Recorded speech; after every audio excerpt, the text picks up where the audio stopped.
The most incredible technology for transporting things and people could be teleportation. Unfortunately, we won't see a teleportation machine in the near future. But we will be able to ride perfect self-driving cars with autopilots on the road and in the air.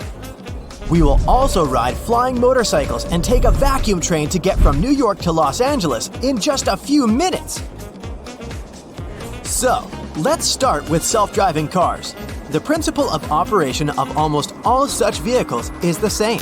The car has cameras and sensors, high-precision maps, and radars that scan the situation on the road. A common system unites such machines. Each of them knows where the others are, and this prevents accidents or traffic jams. Of course, today's cars with autopilot are not so impressive. Many people drive them. But imagine what will happen when all vehicles on Earth get united by a common artificial intelligence. People will forget about traffic jams forever. Computers will predict dangerous situations and prevent them. But what will people do on the road if they don't drive cars? The developers will focus on passenger entertainment. The car will be able to tell you the exact time of the trip. Do you need to arrive at noon sharp? Okay, the car may intentionally slow down or increase its speed. It will turn into a real electronic assistant. You can have a meeting, order food, and choose a movie with the help of voice control. The driver's seat has a mini movie theater, a game console, or a mini refrigerator. People who like to communicate with drivers will be able to speak with advanced artificial intelligence. But, of course, there will also be problems. The main one will be the excessive correctness of driving. Scientists and developers are working on humanizing machines. Here's an example. Let's say the car is driving along a busy street and notices a man standing by the road. The car's internal system quickly analyzes the situation and decides that the person is going to step onto the road. The only reaction of the computer is to pull over. The car is slowing down. Another car stops behind it. The first vehicle has created a dangerous situation and a traffic jam. And the man was not even going to cross the street. He was just standing there, waiting for his friend. Deal with this issue. The developers of some companies equipped their cars with a voice. That is, they taught them to honk. In a problematic situation, such a vehicle will press the horn like an angry driver. But the car can slow down if a bird flies by. No horn signal will save you here. On the one hand, the human factor is one of the main causes of road accidents. On the other, a person can analyze a situation much better and choose the right solution. It's unlikely that a machine on autopilot will stop to pick up a guy hitchhiking on the side of the road. Perhaps this guy has gotten into trouble and he urgently needs to leave that place. Or maybe he was bitten by a snake and he needs to go to a hospital. The computer can't know that, but a kind person behind the wheel will stop and offer help. Even if the world gets rid of traffic jams, people will strive for something more, whether on the road or in the air. Many engineers believe that autonomous flying taxis and buses are the future of transport. But gravity-powered flights will appear in the distant future. Such machines will work on the principle of a helicopter. They will be stylish small helicopters equipped with autopilot. Uber and other companies are investing in such technologies, and you might soon be able to use them. Let's say you're late for some event. You open the app and book the helicopter closest to you. Next, you go to the roof, where many aircraft are parked. Then your pilot takes you to the parking lot of your destination. And from there, you quickly reach the location you need. And imagine the same thing, but for many people at once. You arrive at a particular train station and get on a bus with wings. It takes off and follows a long route, taking you and other passengers to another city. And what if such giant buses could take you into space? Not only cars will have propellers, but also motorcycles. There are already hover bikes designed for one passenger. You put on a helmet and sit on a small device. In 2025, you will be able to buy such bikes for $50,000. Unlike flying cars, hover bikes cannot take off to a great height or accelerate to high speeds. But in the future, this technology will evolve. Air taxis and autopilot cars only work in the air or on smooth roads. But what if you need to cross an area with a mountainous landscape or swamps? For such off-road areas, Hyundai has developed the coolest SUV. Instead of wheels, it has legs. This walking vehicle passes through difficult sections and does it with maximum comfort. Each leg has knees and can bend. It will take you to a high hill or even to the top of a volcano. Soon, you won't need to go shopping because stores will come to you. Toyota has already created an unusual car you can turn into a store with any goods. Clothes, groceries, toys, jewelry, whatever. Such vehicles could improve delivery services and provide more comfort to people on trips. But the most incredible technology that will appear in the future is the Hyperloop. It's a train on an aerodynamic cushion. Imagine a capsule traveling at a speed of 760 miles per hour inside a vacuum tube. The interior resembles a spaceship capsule. You take your seat and fasten your seatbelt. Right now, you're accelerating to a speed that exceeds the speed of sound. But inside the cabin, you don't feel this speed. If you watch this train from the side, it will pass by you faster than you blink, and that's how it works. You know air hockey, right? The puck easily flies through the entire area because small holes all over the field release a thin layer of air. The puck doesn't touch the field itself, it levitates. There's no friction, so it just moves around the area. The Hyperloop works on a similar principle. But the air is coming from the capsule, not from the tube. Thus, a tiny distance appears between the capsule's walls and the tunnel. And with the help of an electric motor, the train is set in motion. Okay, we figured out the friction force, but what about air resistance? The fact is that at very high speeds, large objects can't move quickly if the air is very dense. You literally crash into the air, and it limits your speed. Standard airplanes fly at an altitude with much lower air density to develop high speed. That's why the Hyperloop will move inside the pipe. Special equipment pumping the air out of this pipe will work on certain sections of this route, but some air will still be there since creating a complete vacuum requires a lot of energy. A special fan on the train's nose will move all the incoming air under the capsule. The movement of a vacuum train resembles the work of pneumatic mail. This is when parcels pass through pipes installed in a building, and these parcels move through the pipes thanks to air compression. The Hyperloop should work using solar panels installed on the roof of the pipe. Elon Musk has long come up with this idea, but its development has some difficulties. The air gap between the tube and the capsule must always be the same. Any pipe crack, bump, or stone can destroy the entire structure. What if a small earthquake happens somewhere? But if engineers manage to develop this technology, we will be traveling from Los Angeles to New York in just a few minutes. Can we power spaceships using black holes? Kinda. Exploring our galaxy is a bit problematic. Our fastest spacecraft ever, NASA's Parker Solar Probe, only travels at about 0.06% the speed of light. So it would take around 7,700 years for us to reach even our closest neighbor star, Proxima Centauri. Therefore, we need to find a way to achieve super high velocity without wasting too much fuel. Why don't we consider powering spacecraft using radiation from black holes? Natural black holes are too massive for us to harness. However, during the early stages of the universe, there might have been very small black holes known as primordial ones. Perhaps we could attempt to recreate them. In order to do so, we would need to concentrate a massive amount of energy on a minuscule point. Imagine a mass of about 1,000,000 tons with a radius of a few attometers.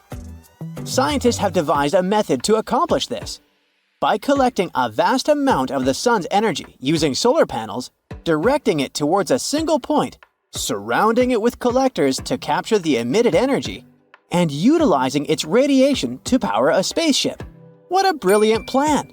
As for the implementation, we'll have to wait and see how it unfolds. Scientists in Japan have developed artificial wombs that can nurture premature baby sharks. They help embryos to be prepared to be born properly. These artificial wombs can power little sharks for almost a year. This is much longer than their previous record of 160 days. The invention actually works.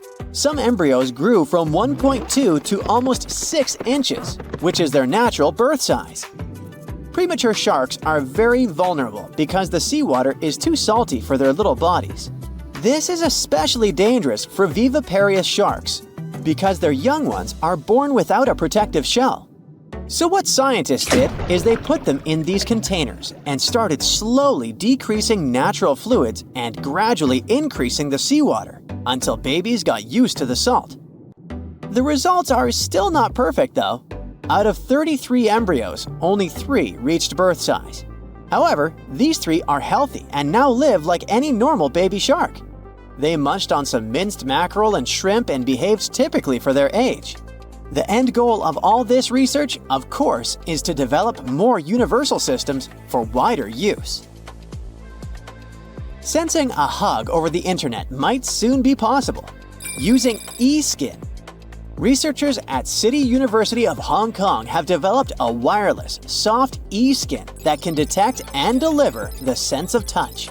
This creates a touch network for multi-user interaction. The e-skin can both sense touch and imitate it. We had similar technologies like that before, with VR for example, but not both of them at the same time. Here's how it works. You press an actuator, and it generates an electrical signal. This signal is converted into a digital signal by an analog to digital converter. Then it's sent via Bluetooth to another e-skin. The receiving e-skin converts the signal back into an electrical current and it recreates the touch sensation through vibrations. Finally, long-distance friends and family could use technology to feel each other. This technology might also help visually impaired people with directions and reading Braille messages. Now, imagine being able to 3D print literal bones. This is a new technology that helps us create synthetic bones with living cells. It uses a special ink that mimics natural bone. First, you create a model, like a custom bone design. Then the printer uses ceramic ink in a gelatin bath, extruding it layer by layer. You 3D print this thing at room temperature. Then, the printed bone material hardens and integrates with existing bone tissue, and voila! Still, there are some problems left to solve. For example, make sure that there won't be any immune reactions, make the material stronger, and so on. By the way, in Mumbai, there's a startup that has created helpful 3D models of organs for over 1,200 operations already. And the technology will only keep improving. The next goals are to add blood vessels to ensure nutrients and oxygen reach the tissue and develop smart materials that will change depending on the environment. In the future, you might have a digital copy of your body to track your health. A digital twin is a virtual model of a physical object that not only looks like the object, but also behaves like it. To be fair, it doesn't have to be a full-blown copy of you. It can be something simple, like a copy of a heart. Unlike a simple 3D model, a digital twin must show how all parts of the object interact with each other. It will show all components and their interactions, not just the shape or appearance. Looking at them will help doctors understand and improve health outcomes better by tweaking random parameters and seeing how the condition changes. For example, recently, researchers created digital twins of patients' hearts. The model showed the heart's structure and damage, things like scars and all that. They also had a simulation of the heart's electrical activity. They tried sending signals through the digital twin, looked at how it behaved, and were able to predict issues like arrhythmias. What if your walls could eat sunlight during the day and use the accumulated energy to power the building at night? Buildings literally powering themselves? Check out the energy-storing bricks. They can be built in walls among regular bricks, capture extra renewable energy, stabilize the power grid, and reduce reliance on fossil fuels. They use a type of concrete that can store electricity and power devices. These bricks can turn the red pigment in standard bricks into conductive plastic, which can store and release tons of charge. Pair them with solar panels and voila! Lots of clean energy, which also works even in case of power outage. And they're pretty affordable as well. People could also use them to create portable and flexible devices powered by these bricks, such as wearable electronics, sensors, or displays that attach to clothes and stuff. Potentially, these bricks could be 3D printed and mass-produced. China has developed a groundbreaking car battery that can get fully charged in just 10 minutes. Moreover, it could power a car for hundreds of miles before needing to be plugged in again, all thanks to recent great advancements in chemistry. Chemists found a way to store much more energy. The latest batteries can enable cars to travel 250 miles on a single charge, and newer versions can achieve up to 600 miles per charge. In the future, this could make electric cars much more efficient and convenient. You'd think it sounds nice and dandy, but there's a catch. If there are any disruptions due to extreme weather, trade disputes, or anything else, people will be screwed. It's not like you can go and ask your neighbor to lend you gasoline. Electric cars might not be able to get the batteries they need. Anyone who drives an electric car to work would be stuck, and the prices would skyrocket. There's also a weird type of battery that is made of sand. Finnish engineers filled a large steel container measuring 13 by 23 feet with 100 tons of sand. They then heated the sand using wind and solar energy. This method allows energy to be stored for months. In a battery like this, electricity used to heat air in a special system of pipes. The hot air then flows through these pipes to warm up the sand. This generated heat can be used as energy. This is called resistive heating. Sometimes, new technologies can be both amazing and a little creepy. That's definitely the case with Necrobiotics. This involves turning things that passed away into robots. It might sound like a horror movie plot, but researchers at Rice University think it will be super useful.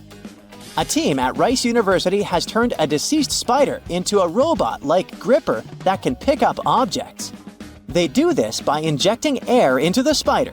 Spiders use hydraulics to move their limbs, forcing their version of blood into their legs to make them extend. These necrobiotic grippers could be used in delicate tasks where traditional robotic parts might be too bulky or rough.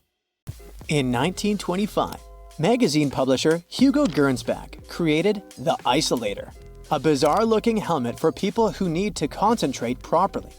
Its first version was made using wood and felt. But Gernsback wasn't satisfied since it didn't block all the external sounds as well as he had hoped. Then, he redesigned the device, removing the wood and adding glass so users could see through it. But a problem emerged. The helmet could only be worn for about 15 minutes at a time before the user became drowsy. 38 years later, Gernsback presented the Tell-Eye glasses, a handy, pocket-sized portable TV set. You might find them funny-looking, but to be honest, today's VR goggles are only slightly less geeky. The Tell-Eye glasses weighed about 5 ounces and were built around small cathode ray tubes that ran on low-voltage current from tiny batteries. The device had a separate screen for each eye, which meant it could display stereoscopic images, working pretty much like 3D glasses. Gernsback promised that users faced no danger of being electrocuted, but, well, people didn't take his word for granted. Meet the Beauty Micrometer, also known as the Beauty Calibrator. This 1930s technology definitely looks like a Clockwork Orange device, but it was actually designed to enhance people's beauty. The specialist placed this thing around a person's head, and the flexible metal strips helped calculate facial measurements with great precision. The inventor was particularly focused on 2 measurements. The heights of the nose and forehead should be the same, and the eyes should be separated by the width of one eye. If the beauty micrometer spotted an imperfection, they suggested using makeup to correct the situation. So this device was supposed to be a big deal for actresses and actors working in the movie industry, but it was a flop, and it definitely didn't become a nationwide craze. Sheet masks are all about aesthetics nowadays, but they were way more bizarre looking in the past. Take this ice mask created in the 40s by the legendary Max Factor Jr., who basically invented makeup for movie stars. He hoped that actresses would go to great lengths to get a mask like this to reduce facial puffiness, but that really never happened. Some people find those dimples around a smile to be the most charming and attractive thing ever. So, an inventor came up with the dimple maker back in 1936, which basically looks like some medieval dental equipment. The instructions were pretty simple. The user should stand in front of a mirror, smile to position the dimple maker correctly, and wear it 2 or 3 times a day for 5 minutes each time. The idea was to repeat the process until dimples appeared. But no surprises here, the thing couldn't really make dimples look better or create new ones. In fact, the Medical Association even stated that this device could bring you serious health issues instead of conventional beauty. Even the most experienced men can injure themselves by shaving from time to time. So, probably only the bravest would pay to use this mass shaving machine, which allowed barbers to shave a dozen men simultaneously. This device appeared in a pilot for a TV series in the 60s, but it was invented in the 19th century. Still, the commercial success was never meant to happen, as this machine would simply never adapt to different face shapes. Another dangerous invention was the shoe-fitting fluoroscope. When shopping for shoes, instead of the usual try-on routine, people would step onto this cool machine that uses X-rays to show a real-time moving image of your feet inside the shoes. It's like a high-tech way to make sure your kicks fit just right. It sounds pretty cool, but these machines were actually dangerous since they were blasting out a crazy amount of radiation. I mean, during a quick 20-second view, you'd get a dose way above safe levels. Even though the radiation was aimed at people's feet, a bunch of it would scatter around, exposing everyone nearby. So, salespeople who spent hours around these things were getting a whole year's worth of radiation in just 2 hours. There were reports of injuries, so this invention was finally banned in the 70s. If you've got 2 left feet, you can learn how to dance with YouTube videos, or call your partner to help you out by using these Siamese dancing shoes. This invention made its debut in a 1981 mail-order catalog, intending to help couples stay in sync on the dance floor. But they were more likely to have you both tripping to the ground. Let me introduce you to the auto skates, an invention dating back to the 40s. The inventor used to kickstart the motorized roller skates as if firing up a lawnmower, and they could run up to 160 miles on a single gallon. But they had a little issue with the brakes, which could, not brake at all. So, a co-pilot was necessary there. And by co-pilot, I mean someone brave enough to chill on a little stool behind the driver and help brake using their own feet. If someone needed to take their whole family for a spin, they could just hop on the Goofy bike. This invention, unveiled in Chicago in 1939, was a bike for 4 people that also doubled as a mobile sewing station. When this quirky ride was parked, the sewing machine's legs kept the tall cycle from toppling over. But I wouldn't be so close to it, just in case. The auto skates and the Goofy bike seem like relatively safe ways to get around compared to a barrel. In 1901, a schoolteacher named Annie Edson Taylor celebrated her 63rd birthday by taking a journey down Niagara Falls inside a 5-foot-high wooden pickle barrel. Following her daring feat, 15 copycats tried using the same device to conquer Niagara Falls, but not all of them succeeded. Nowadays, attempting such stunts is prohibited due to the significant risks involved, and the fine is approximately $10,000. Back in 1929, someone apparently thought that wood veneer sheets could be the next big thing in bathing suit materials. They were advertising a kind of DIY and recycling method, and one of the promotional videos featured a girl explaining how she crafted her outfit using leftover veneer from building a house. The funny thing is that they even claimed that, so far, none of the bathing suits had warped or cracked. But let's be real, the wood would need some serious waterproofing to pass the test of time. This invention didn't stick around for too long, probably because they didn't exactly win any awards for the most flattering design. About 10 years later, men were seen rocking periscope top hats in London. This clever invention gave short people a slight boost to peek over heads in large crowds. The images bounced from a mirror at the top of the hat down to another mirror right in front of the eyes through a hole in the brim. But while they seemed a great idea for parades and sporting events, they simply weren't practical in any other situation. Whether you're feeling lazy or tired, there's really no excuse to skip your piano practice, all thanks to this 1935 invention, the foldable piano. The instrument sits at the foot of the bed, and the keyboard can be pulled out like a drawer, bent over on hinges until it's at the right angle for the player's hands. Is it safe though? All it takes is the piano not being totally secure and bam! A disaster is about to happen. Let's say the well-being of kids wasn't exactly a top concern for the minds behind the Mercury Maze. This 1978 invention was a handheld game where kids were supposed to rotate it and tilt the puzzle to guide a silver blob of mercury along a path to the center of the maze. Yes, we're referring to the toxic and health hazardous mercury in a kid's toy. What could possibly go wrong?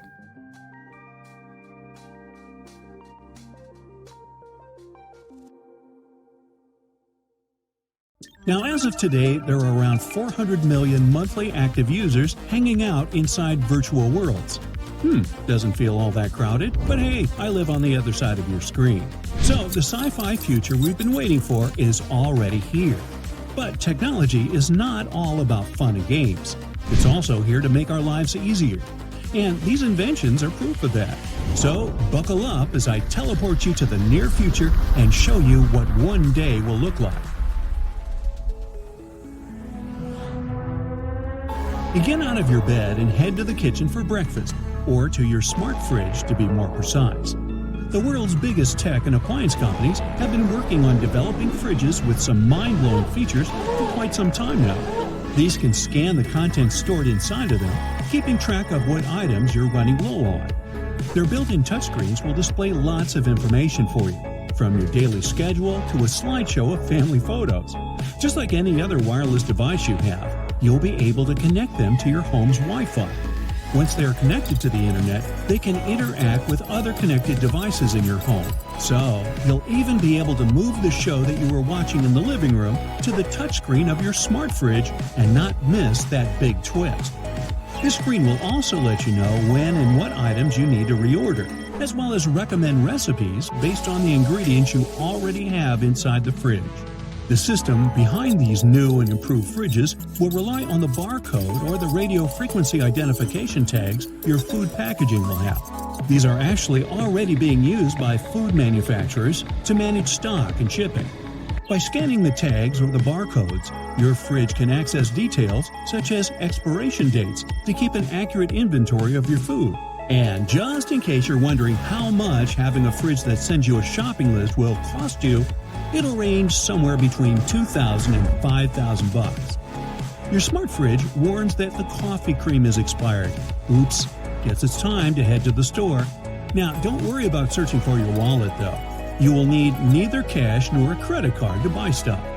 This will be possible all thanks to the tiny microchips which can be implanted into your hand. Don't get too excited though, one chip won't turn you into a cool cyborg or anything. This chip technology actually already exists in digital house keys, e-tickets, and bank cards. What will make them different now is that once the implantation process is complete, they will get linked to all of your online accounts. This will allow you to open your front door, hop onto the public bus or train, and buy groceries all with a flick of a wrist. You come home and finally have your morning coffee, with cream. Now it's time to actually make yourself something to eat. Such a bore. Or maybe not, thanks to your cyber chef. In 2015, a robotics company shook the culinary world when they presented their new invention, a robot that uses giant hands to cook meals. This master chef comes pre-programmed with thousands of recipes from world-class human chefs, so you won't need to Google how to make the perfect pie crust anymore. The robot that's named Molly will do everything from pour to stir, but unfortunately, it can't prepare ingredients for the recipes it's going to make. At least, not yet. Maybe I've seen too many movies, but it's probably not such a great idea to give a robot a knife anyway, right? However, if you prepare the ingredients yourself and put them inside special containers, it will recognize the ones it's supposed to use. Once it's done preparing food, it will clean up surfaces too. Finally, your own busboy. Molly can plan and adapt its recipes according to your diet preferences and calorie intake limits. However, you can also add your own recipes to its list through the touchscreen, and it can recreate your grandma's casserole with 100% accuracy for you. But you know what? I bet you can hire a personal chef for yourself, and the amount you will pay to get Molly, which is $340,000. And the best part is, they can even prepare the ingredients for you. Now, as the clock strikes noon, you'll receive a text message from your mom. She reminds you about her visit, which will be in an hour. You totally forgot about that. Well, you take a look around your house and realize that you haven't been doing any cleaning for quite some time. But she can't see it like this. This is where super suits might come in handy. The Guardian Exo is a rechargeable, battery-powered, and mechanical full-body exoskeleton that's designed to make you faster and stronger. Using its electrical motors and a state-of-the-art set of 100 ultra-precise body sensors, it combines human intelligence, instinct, and judgment with the endurance and precision of machines. It can increase your strength and allow you to lift up to 200 pounds of weight like you're lifting a feather, and it won't restrict your movement at all. So you can clean under your sofa, bed, or that smart refrigerator pretty easily and quickly before your mom arrives. Talk about productivity. But don't get your hopes up too much. It doesn't have the technology to allow you to stop buses like Superman or jump over buildings like Neo. So it's not really suited to saving the world. But it sure can be a lifesaver if you're moving into a new house. What's great about it is that you can actually get your hands on it now. That is, if you have $100,000 per year to pay its rent. Wow, you finished cleaning so fast that you still got some time left before mommy comes home. Might as well go for a quick run. But thanks to your suit, you didn't burn that many calories while cleaning. So grab your futuristic sci-fi sneakers and let's head out. This creature-like footwear called the Cryptide Sneaker is a fully 3D printed shoe. It's made out of only one material, which is a special polymer called thermoplastic elastomer. This material varies in thickness or thinness in different places, meaning while specific parts of the sneaker become stiffer, the others will remain soft and flexible. So it is ergonomic and comfortable, in addition to being easy and fast to manufacture.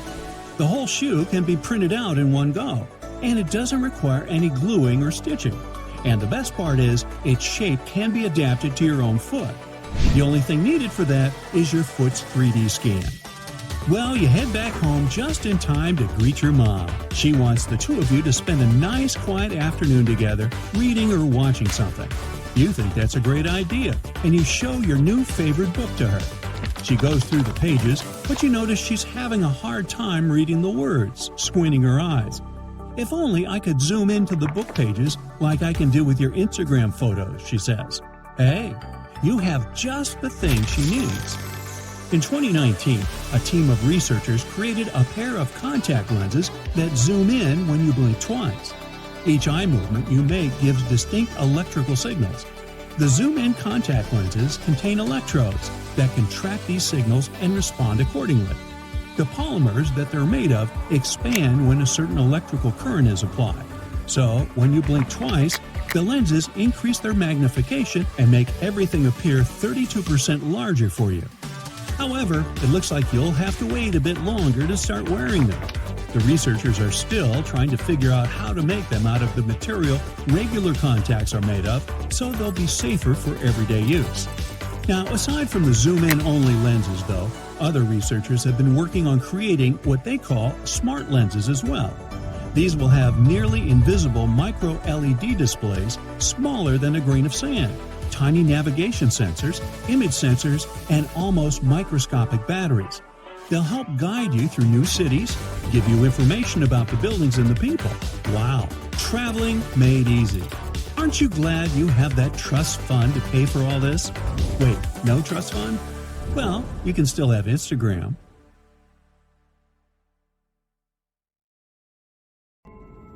They say, whoever they are, the future is just around the corner. Well, no, the future is already here. And these cool new inventions are here to prove it. Who knows? They might just help save you as well as the planet. Now, this robot is unstoppable. And don't worry, it's not going to take over the world or anything. Probably. The thing you are looking at is called a vine robot. What distinguishes it from other soft robots is that it's super tenacious when it comes to making it through difficult terrains and tight spaces, which makes it appropriate for missions like search and rescue. The idea for this device actually came from real vines. The inventors were inspired by how a vine moves and grows, so they started thinking about ways they could replicate the same movement robotically. Eventually, they came up with a simple and elegant design that doesn't require any expensive materials. All they needed was some airtight tubing. Remember the water wiggle toys? I do. The mechanism of their soft robot acts just like that. Then, to make it grow out from the tip, they used compressed air. And just like that, the basics of their invention were ready. It's so easy that you can build one yourself in as little as a minute. Aside from being easy to replicate, their design comes with other advantages as well. It can enter gaps 1/4 of its original size. Sticky surfaces and sharp objects don't really affect it as long as the air pressure is continued to be applied. The inventors, of course, have upgraded their design and created different versions so that the robot will be able to perform various tasks. For example, they added a camera to the robot's tip, which made it ideal for things like archaeology. And the robot was even taken to the Andes Mountains of Peru to investigate some very narrow shafts underneath an archaeological site, and was able to explore 3 of the tunnels successfully.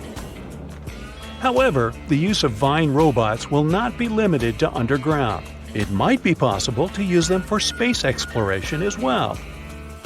When blown into something like sand, compressed air fluidizes. In return, this allows the vine robot to burrow into granular materials. So, NASA can use it to study the surfaces of other planets. But it has one more application. A miniature version of vine robots can potentially be used for medical procedures, such as intubation too, making the process faster and easier. Talk about being multifunctional.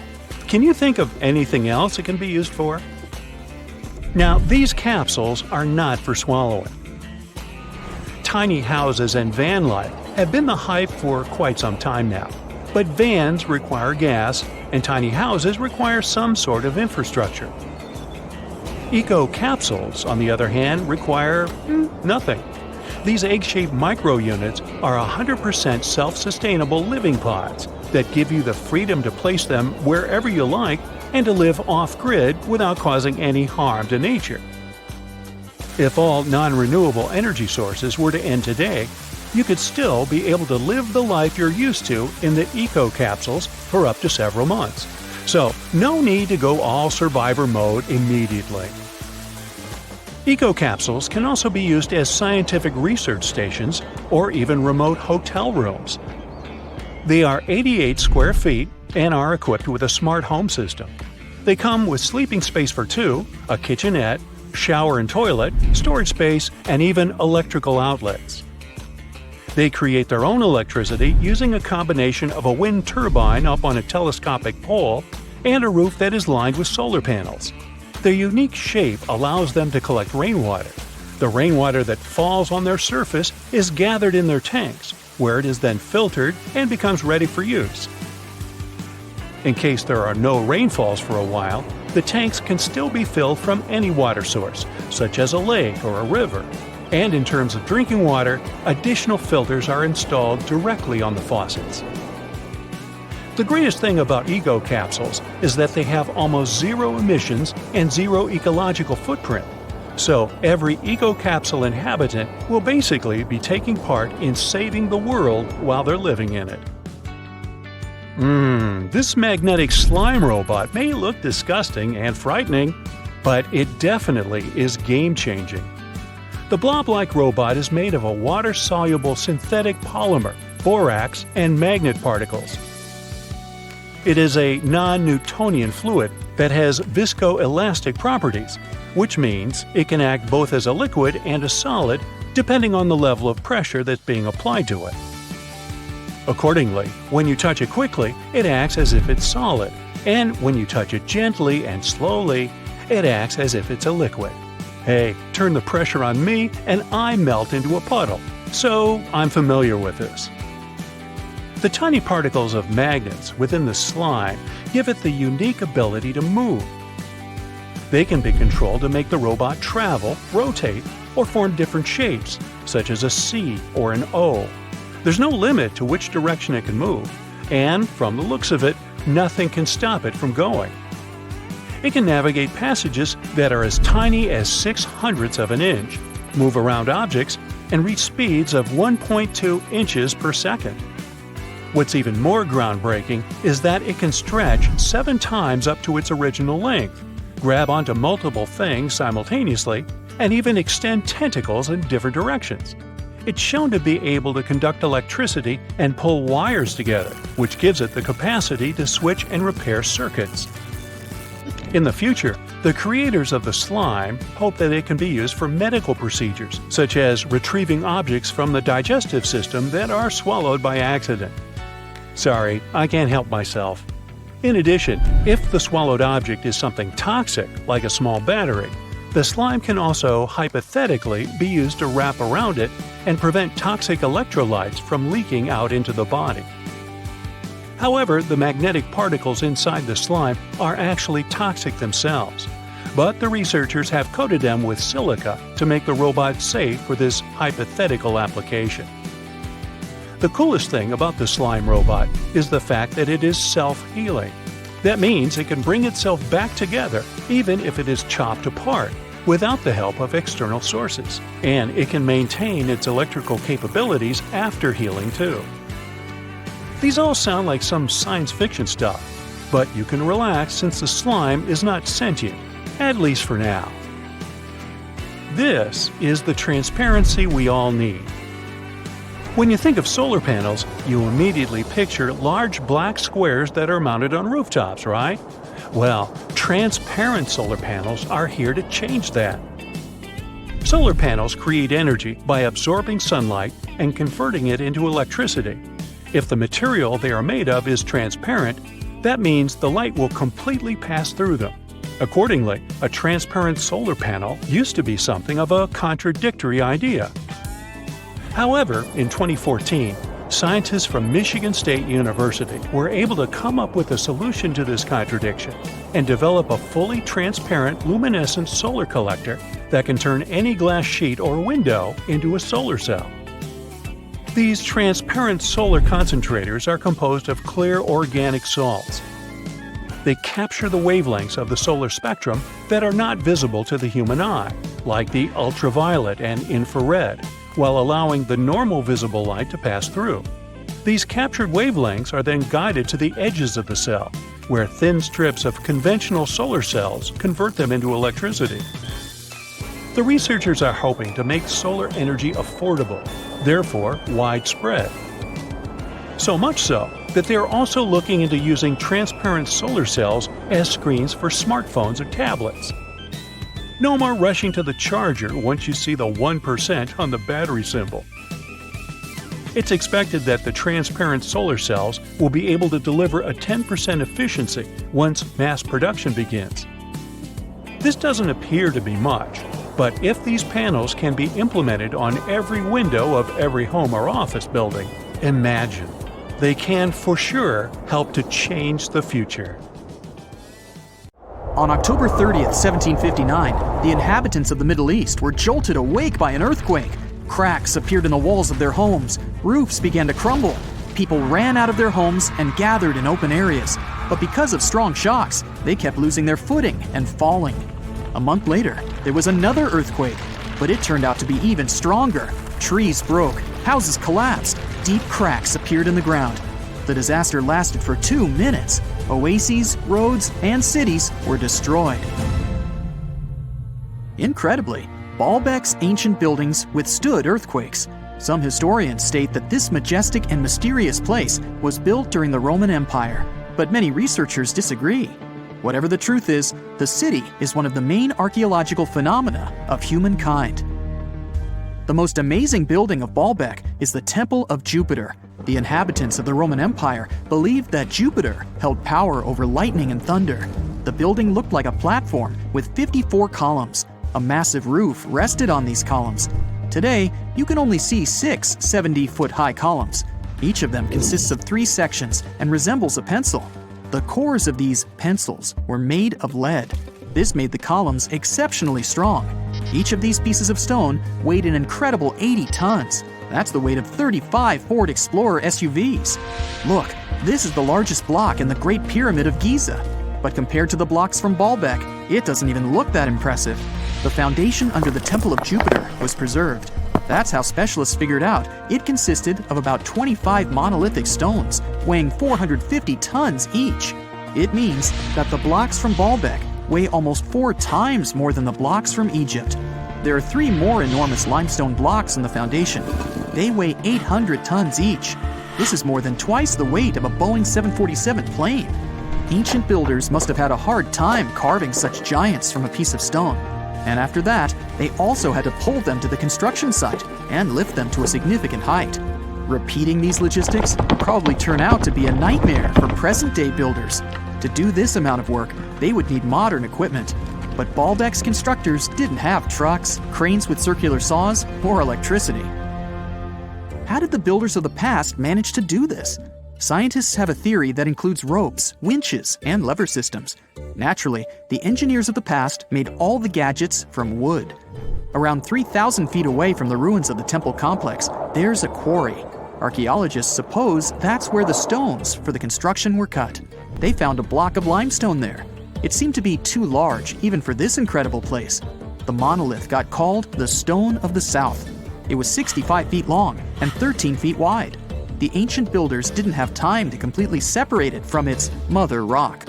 A group of scientists from Austria estimated that this piece of limestone weighed more than 1,000 tons. That's like 3 Boeing aircraft or 160 African elephants. There was another surprise awaiting the archaeologists near the Stone of the South. It was the second monolith that weighed more than 1,200 tons. But the ancient builders didn't stop at that. They continued to work. In 2014, in the same quarry, German archaeologists unearthed a block that weighed 1,650 tons.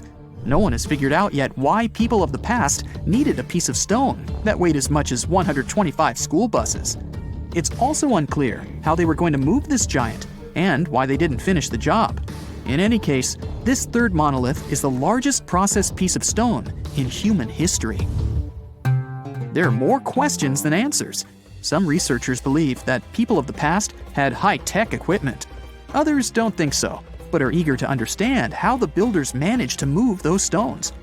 There's a huge number of ancient buildings and artifacts on the planet. Lots of them make researchers scratch their heads. Near the Pyramid of Djoser in Egypt, archaeologists have found a network of tunnels. This place is called Serapeum. It contains 24 sarcophagi weighing from 70 to 100 tons. The giant boxes are carved from a single piece of granite and covered with heavy lids. The sarcophagi are perfectly symmetrical. To the touch, their walls are as smooth as glass. Even with the current level of technology, this is very difficult to do. But the ancient Egyptians managed this feat. The Lycurgus cup is a priceless artifact and example of ancient nanotechnology. It's made of glass that can change its color. If you put a source of light in front of the cup, it turns green. If the light is behind the goblet, it becomes deep red. In this case, the figure of Greek king Lycurgus turns pale purple. Scientists understood how this color change worked only at the end of the 20th century. Through microscopes, they saw nanoparticles of silver, gold, and copper. They had been added to the glass matrix. Thanks to this, you can observe a color change called dichroism. Interestingly, the gold and silver were grounded into a fine dust. It's almost impossible to do this by accident. Most likely, the ancient experts knew for sure what they were doing. Bolivia has a curious place called Puma Punku. It looks as if an ancient giant played there with an enormous construction set. And after the game, they forgot to put the pieces back into the box. But there are no giants, and the huge stone blocks were carved by ancient builders over 1,500 years ago. Some of the rocks weigh 100 tons. The blocks were brought to an altitude of almost 13,000 feet above sea level from the quarry 60 miles away from the construction site. There's no forest in that area. This means the builders couldn't use trees to make wooden rollers. The monument belongs to the Inca civilization. Scientists are sure they didn't know anything about wheels. In 1992, the inhabitants of a Chinese village decided to drain a pond. Their ancestors had been using it to wash clothes and catch fish for hundreds of years. They kept pumping the water out for 17 days. At the bottom of the reservoir, they made an unexpected discovery. The villagers saw an entrance to a cave going down to a depth of 100 feet. The incredible find was named the Long Yu Caves. Unknown builders carved out 320,000 square feet of galleries. There are separate rooms, bridges, pools, and columns that support the ceiling. The walls of the cave are covered with strange carved lines and patterns. Scientists haven't found any information about who built the caves and why they did it. The construction technology also remains a mystery. Antonio Stradivari lived in Italy in the 18th century. He created musical instruments. More than 600 of his works have survived to this day. 500 of them are violins. One of the instruments was sold at auction for $16 million. The violins made by this master sound clear and deep. Researchers can't understand why Stradivarius instruments produce such unique sounds. Perhaps it's all about the varnish the master used to cover the violins. The answer may also lie in the wood the instruments are made of. In those days, Europe had a cold climate. Because of this, the wood became denser, and the instruments made of it sounded especially pleasing to the ear. In the Indian city of Delhi, there's a 23-foot-high pole. It weighs 6.5 tons and is made of 98% wrought iron. The 1,600-year-old pillar has no signs of rust or decay. Scientists believe that the monument is so well preserved thanks to the dry weather and the chemical composition of the metal. It might be resistant to corrosion. And still, researchers don't know how the blacksmiths managed to make an iron pillar that's not afraid of rust. It seems like a tough feat, even for modern metallurgists. The Al-Nasla rock is divided into two parts by a perfectly straight slit. Each boulder stands on a small pedestal. Some people believe this is the evidence of ancient laser technology. But geologists think the split happened due to the ground shifting or natural vibrations that occurred under the rock. This process led to the appearance of the crack. It had been deepening for thousands of years, and gradually, the natural monument took the form you can see today. If you've ever seen the second Terminator movie, you probably remember this guy, T-1000. The main character, so brilliantly played by Arnold Schwarzenegger, had a mission, and it was to protect Sarah and John Connor from that robot. It's much stronger than any human, bending steel with its bare hands and throwing much larger robots around. But its coolest feature is the ability to change its shape. Made of liquid metal, it can recover even after severe damage. You can say it's just another sci-fi movie, but hear me out. Scientists managed to create something similar to T-1000 in real life. They invented a material, which is a mix of metals with some pretty insane properties. Magnetoactive phase transitional matter, or MPTM. The robot looks more like a super tiny, Lego-sized model of its on-screen prototype. This little guy can melt in your hands at 85.6 degrees Fahrenheit and then go back to its original shape. The test run has shown it can break out of a small cell using this superpower. The secret behind what looks like magic is physics. A magnetic field generates an electric current inside one of the metals the real-life T-1000 is made of. Some heat is then produced, and solid material turns into liquid. The tiny robot can also show some other talents under the influence of magnetic fields. It can jump 20 times its height, rotate at 1,500 revolutions per minute, and develop some impressive speeds. Do you feel like you need this little guy in your life? Well, you can't buy the original yet, but you can still get yourself a Terminator action figure or building kit. As for the material that can melt and solidify again, it will have more practical uses than entertaining the audience. Imagine a tool that can reach even the tightest corners. You turn it into its liquid form. It enters the hole and then becomes solid again and seals it. Sounds like any engineer's dream. It can also serve as a welder on an LED circuit because gallium, the metal it's made of, is a great electricity conductor. And it could potentially save lives by delivering meds and removing foreign objects from patients' organs. MPTM isn't the first material that will make Terminator fans say, "Wait, I've seen it somewhere before." Meet nitinol. It's a super elastic material that remembers its original form and always goes back to it, no matter how much you bend it. So far, it's successfully used to make stents. Those are small mesh tubes that hold arteries open for those who need them. Nitinol does this job perfectly, as it can bend when it needs to under a cool temperature and goes back to its original state upon heating. It's also super durable, perfect to last a long time. That's why it's also used to produce braces for teeth, mechanical watch springs, inserts for golf clubs, and here comes my favorite, self-bending spoons used in magic shows. Another Terminator reality that has become ours too is the massive use of drones. They deliver your last-minute order of that bag you need for your vacation, take the best footage for news shows and Uncle Tim's wedding, assist search and rescue teams, transport aids, monitor wildlife, and inspect otherwise non-accessible parts of buildings. Okay, I feel it's easier to list what they don't do. In the second part of the movie, Schwarzenegger's character explains that his CPU is a neural net processor, and the more contact with humans he has, the more he learns. If you feel like rewatching the movie by now to refresh your memory, you can always get a copy on Amazon. Anyway, what the Terminator is talking about sounds a lot like real-life neural networks, doesn't it? Those are modeled kind of like a human brain. The idea is to train the computer to do tasks by analyzing thousands of training examples. An object recognition system learns what a car or a poodle looks like by looking at many, many images of those and singling out some patterns. Once they're trained enough, they can do all sorts of things, from predicting weather and the situation on the stock market to recognizing faces and choosing what Netflix shows to recommend to you. It all sounds good, but admit it, the coolest thing in the movie is those scarily human-looking robots. Many humanoid robots are now still in the project stages, but there are some which are pretty much alive and kicking. Some of them work at factories and warehouses because they're really good at logistics and manufacturing. They conduct whole orchestras, dive under the sea, help older people. Hey, is there something they aren't good at? Should we start worrying that we'll be replaced by them soon? While AI is becoming better and better, it's still luckily unlikely.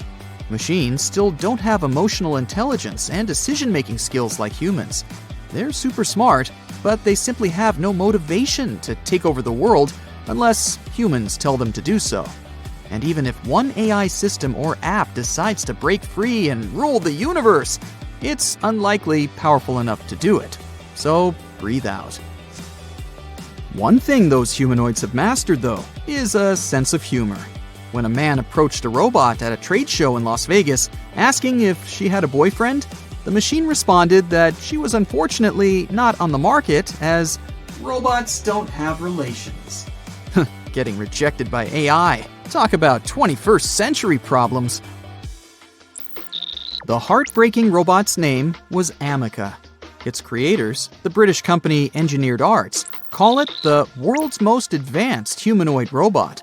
It's so detailed and lifelike that I'm not surprised that guy wanted to hit on it. Ameca has a whole emotional spectrum and can show realistic astonishment and surprise and whatnot. It even yawns, shrugs, blinks, and scratches its nose. Ameca's eyes have cameras, so it can remember your face and track it. That's why talking to it doesn't feel like staring at a gadget screen. It can also detect objects like a human finger in front of its face, so it will react when you approach it. This beauty is not hard to operate at all. It relies on cloud-based firmware that updates itself, and even a totally non-tech-savvy person can use Ameca. You can control your robot from anywhere by simply logging into its software system. Imagine you're stuck in traffic, and your robot assistant is greeting guests and presenting your project without your physical presence. Its AI is so advanced that you can use it to work on 2 different tasks at the same time. It can even single out a more important task and make it its priority. If you feel like purchasing an Ameca, be prepared to pay over $100,000. Atlas, a humanoid designed by Boston Dynamics, can run up and down the stairs, jump between levels, and pick up, carry, and throw heavy things at the right distance. Atlas can grip things using 1 fixed finger and 1 moving finger. All of this makes it an ideal warehouse helper. Its latest achievement is an inverted 540-degree multi-axis flip. It was as complicated for engineers to program the robot to do it as it sounds. And Atlas doesn't just move like a parkour champion. It can also plan the most efficient route to get from point A to point B, considering the surroundings. It also remembers when it makes a mistake or has to overcome some obstacle. It activates all of its components to maintain balance. Because all those components are 3D printed, Atlas isn't that heavy, just 196 pounds with a height of 4 feet 9 inches.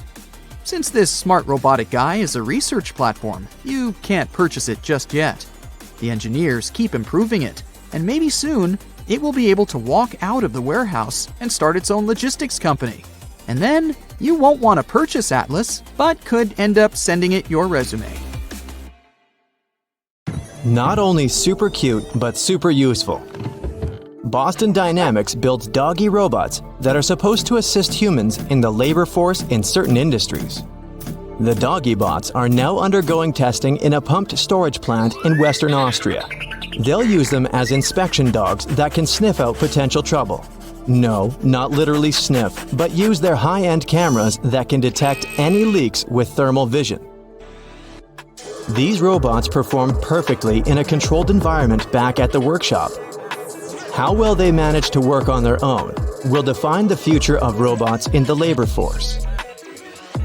A control center 30 minutes away from it is running the company in Austria remotely and also operates 20 other plants. No humans are working in any of those facilities except for one person who drives out to make sure things are running smoothly. The robot's jobs include inspecting tasks that are coded by a software company called Robotics. Boston Dynamics provided the hardware, aka robots. The Robotics guys are writing the code to make these robots smart. The doggo bots should do perfectly fine on their own, as they have built-in navigation systems and obstacle avoidance. The codes they are working on can allow the dog to study the whole site and navigate through it without tumbling over and bumping its head all over the place. It will essentially tell the dog to make its way to a certain point with no problem, take a picture of something, and send it back to the operators. The cool thing is that these robots that Robotics programmed aren't remote controlled. They're automatically programmed to do their tasks on their own. They're taught to do a task and repeat it throughout their day.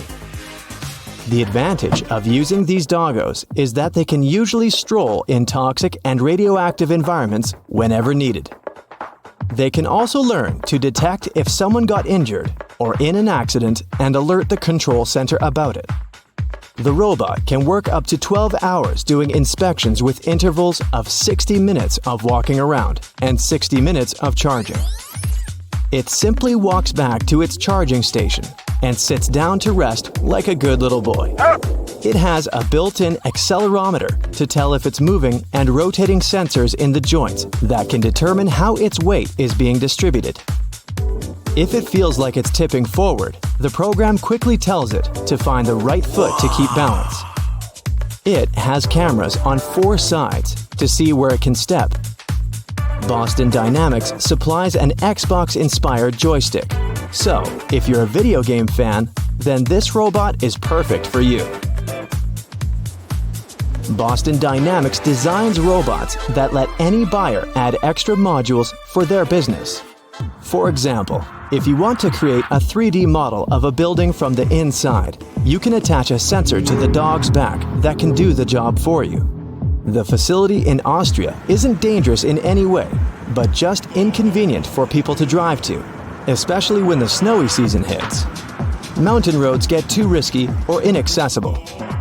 This facility and its walking paths were designed for humans to work there.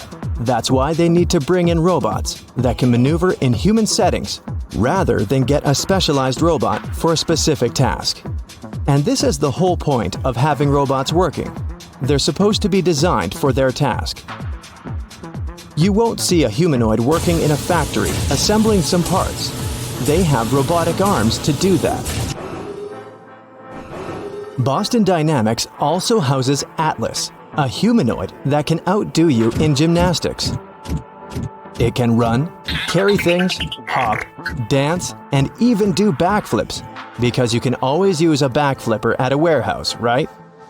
It's about 5 feet tall and weighs around 190 pounds. It's battery-powered and has an impressive set of hydraulics to keep itself balanced. It has a bunch of cameras and depth sensors connected to its control system, which is monitored and controlled through some computers with humans supervising it. Looking at their workshop, you'd think it's some sort of a parkour gym, but it's all there to train the robot to navigate through tough obstacles.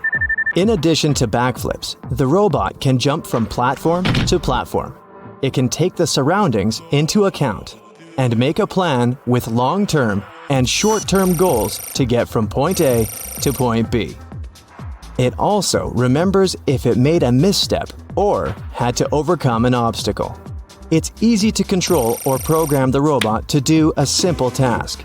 But the main challenge for them is to get them to do multiple complex tasks at the same time and repeat them. Atlas moves all its components to maintain balance, especially when doing something complex, like a backflip. It can hop over an obstacle and use its arm to control itself and make it easier to land. It's a tedious job to monitor it and see it fall all the time, but that's how the engineers make it perfect. They also teach it to stand on its own when it falls down on its face.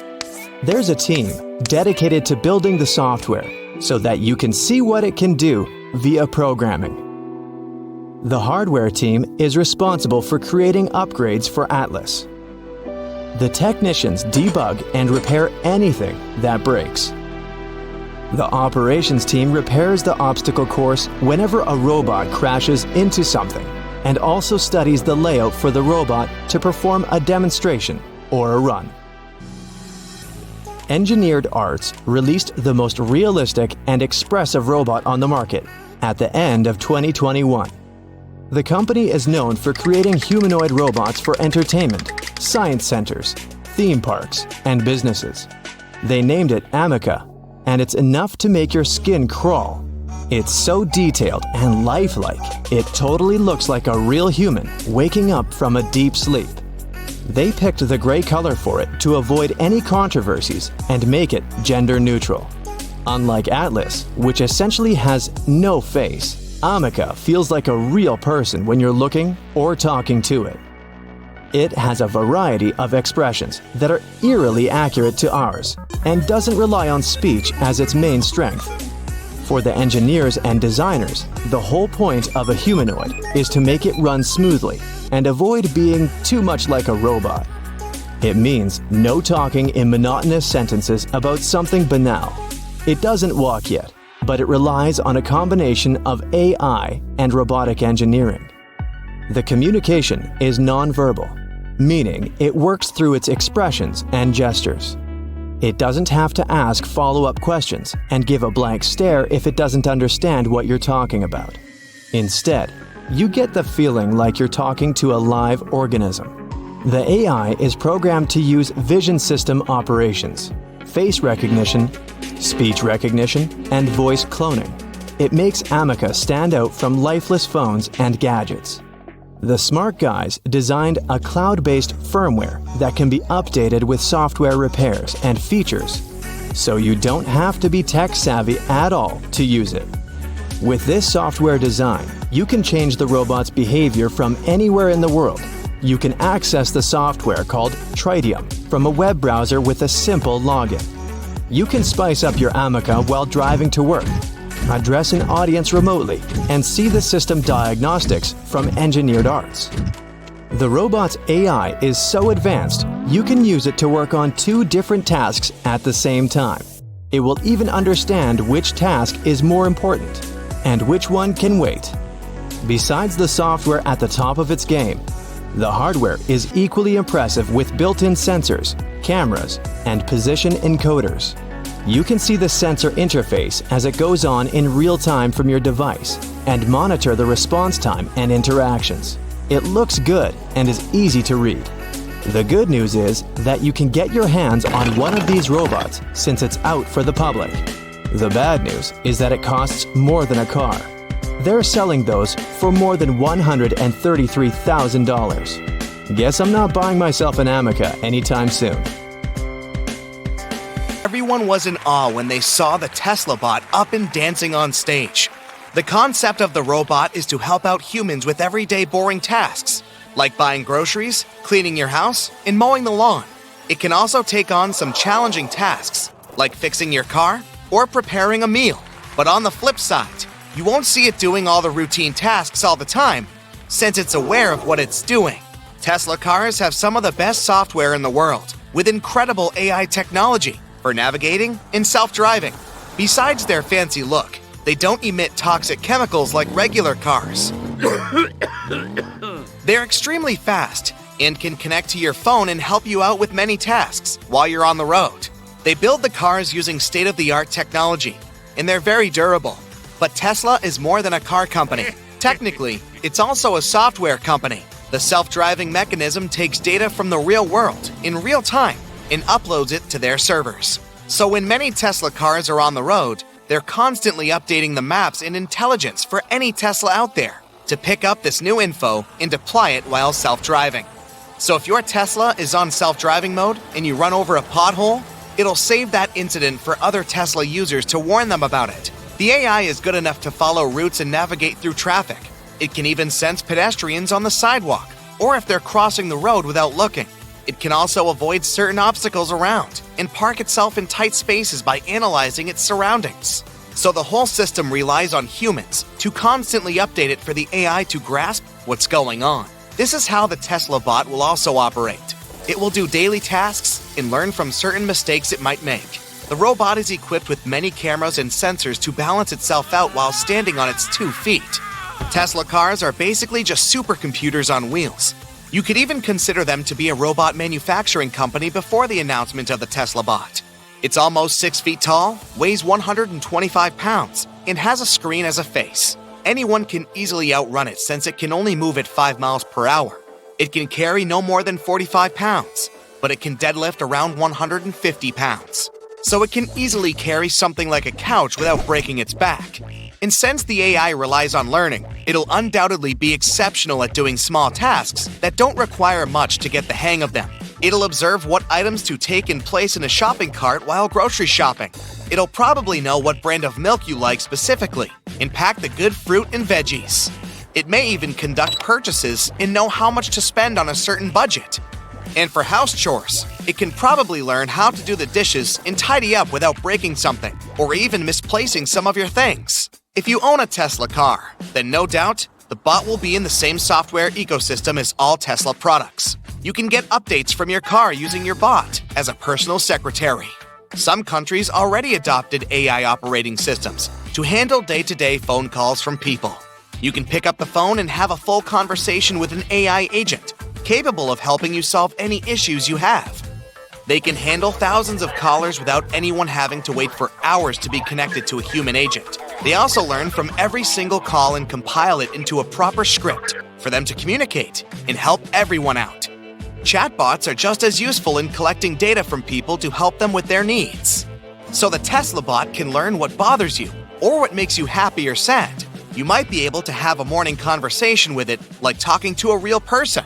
And based on the AI learning systems, it can adapt certain gestures and movements similar to stuff humans do without realizing. Any investor hearing this would take out their wallet and throw so much money trying to make this reality. But there's plenty of loopholes in a humanoid learning robot. They can pose a threat to cybersecurity, since they can have access to all your personalized data and codes for your bank accounts or other important and delicate things. Some cyber criminals might want to modify the bot in a certain way to make it go faster or lift heavier objects. Giving the robot such strength might backfire and cause harm to anyone nearby. Even if the intention is good, the robot might respond in a different way, which will cause many scandals. Since much of Tesla's software relies on human behavior and the environment, fiddling with a robot to your personal needs can spell disaster. Elon Musk himself pictures humans merging with robots in the future, carving a path for our evolutionary descendants. In such a human-robot world, technology will be like the air we breathe. These bots could be the first ones to colonize Mars. After perfecting the bots to respond to humans and even make decisions, these robots can go on non-human expeditions and possibly be the first to land on other planets. SpaceX, which is another company founded by Musk, has been focused on bringing humans to the moon and then from there, sending them to the red planet. These bots can land on the moon without risking the lives of any human, and they'll already have the capability of handling themselves and get straight to work. Some bots could be specialized for certain tasks, like flying the rocket, engineering, or studying the ecosystem on Mars as scientists. Humans already had robot explorers roaming the surface and taking amazing images. But these robots can possibly do more and mimic what it's like for a human to walk on the surface of Mars before anyone lands there. They can record the sensations and send them back to Earth for us to observe and prepare for when humans arrive. They'll begin the construction of buildings for humans to live in and create an ecosystem. And by the time the construction is complete, humans would already be on the way to Mars to start a new life. The bots can walk in the open air and be the physical labor needed to build the foundations. These robots can even take control of imported machinery to excavate the ground. Proper vehicles designed for Mars can do things quicker than what we have at the moment. Technology will be so advanced by then that it may even seem like you're living on Earth. In an assembly line at a factory, the robots themselves aren't designed in human forms to operate the machines and assemble the pieces together. Rather, the robots are built to work on something specific. It wouldn't make sense to build a humanoid robot to drive a car and call it a self-driving car. They built the Tesla cars we know today. Same as having a humanoid robot operate the machines in a factory. The robot arms in the factories can do it perfectly. So the robots that would land on Mars will most likely be designed for certain tasks. A robot that's good at excavating will probably have a bulldozer appeal, but on different scales. Just like the robots that can fly to Mars will be specifically designed for flying. Tesla created a lot of buzz with the announcement of the bot. Even if nothing happens in the future, people are already talking about them and sharing articles and videos of that robot dancing. There you are, a few thousand feet up in the air. You're surrounded by walls. Although it doesn't quite feel like it. Right now, you're on a plane. And if you look down, you can see the ocean. Above you, there's the sky. And to your sides, the clouds. That's right, you can see through walls. Well, you're not a superhero, but you can see through these walls. That's because they're transparent. Still, when you look around, you can sort of make out what the limits of the walls are. This means that you'll be constantly reminded you're flying on an aircraft. You're not floating or falling a few thousand feet down. The scenery is all yours to take in. You can even see a bit of the Earth's curvature from up here. Our planes are still not transparent to this day. They're made from good old aluminum. Such walls are trusted and provide us with sturdy security. The experience of flying on a transparent plane would have us feeling like we're the ones flying, like eagles soaring through the sky without the help of any aircraft. Consider a regular plane. Aluminum walls, big wings, just an overall massive aircraft. Now, see these windows? Let's widen them a bit. Okay, now they're wide, just like the windows we find on trains. And when you look out of them, you can see a lot more. But let's remove the windows altogether for now. The aircraft is now a huge dark box.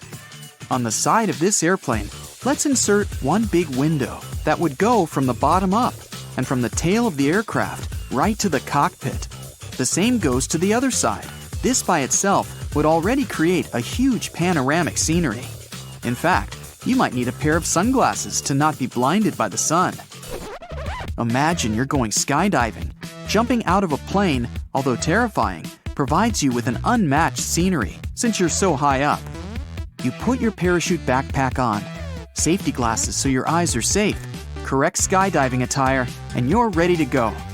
The scenery you would see from a transparent aircraft would be similar to the one when you jump out of a plane, but with none of the terrifying risks or feelings. Plus, when you skydive, you'll always be on your way down, while on a transparent plane, you're able to see the show, sitting in a comfortable seat and flying at a steady altitude. Okay, an engine might be tough to make transparent, and the wings too.